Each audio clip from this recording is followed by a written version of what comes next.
To make our white chocolate cranberry cookies, we are gonna use our stand mixer, and we need 1.5 sticks of unsalted butter, softened, that's what we want. We also need 1/2 cup of granulated sugar, 1/2 cup of light brown sugar. You can use dark brown sugar too if you like. And then with a paddle attachment, we're just gonna beat this, if I can get this thing on. We're just gonna beat this on medium speed.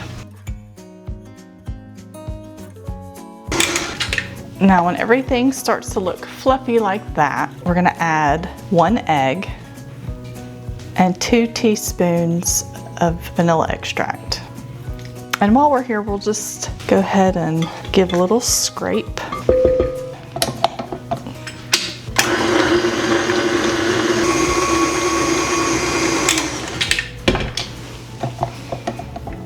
That's starting to look good. Now we need 2 cups of all-purpose flour. So 1, 2. We need 1/2 teaspoon of baking soda and 1/2 teaspoon of salt. And this is just fine sea salt.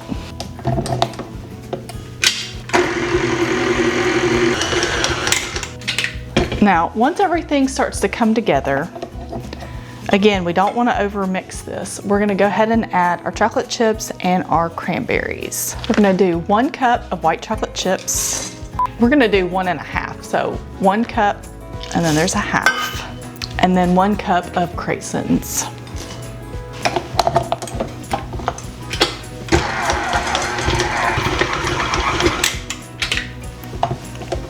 All right, that looks good.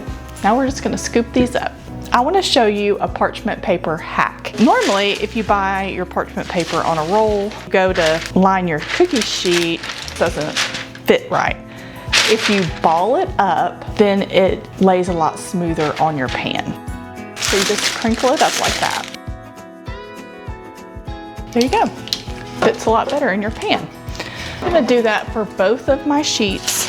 You can cut it if you want, but this is fun, kind of takes out a little aggression. I have a 2-ounce cookie scoop. I'll make sure to link this below. This is the best cookie scoop. I think it's a number 16. This is perfect for cookies. I love it, it's my favorite.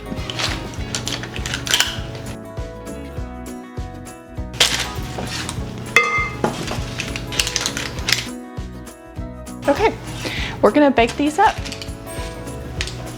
All right, guys, our cookies are out of the oven. So this tray, I just baked and then scooped. And then this tray, this one's still a little warm. While the cookies were still raw, I just pressed them down just a little bit.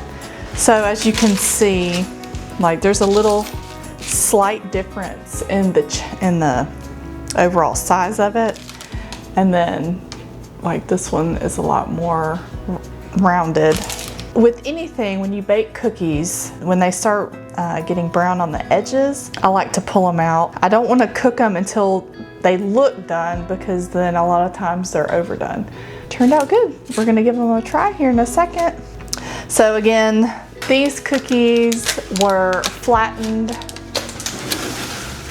and then these cookies I just kept mounded. So when I scooped it, I just baked it. I'm actually gonna break one. I'm gonna break one of these open so you can see. I don't know if I can. There we go. Look at that. That looks so good. Yeah, it has a nice crunch from the edges and the bottom. That's good. So thank you again for watching. If you have any questions or comments or have suggestions, please leave them in the comments below. I'll make sure to have the recipe along with any other items that we used. All right, guys, we'll see y'all next week.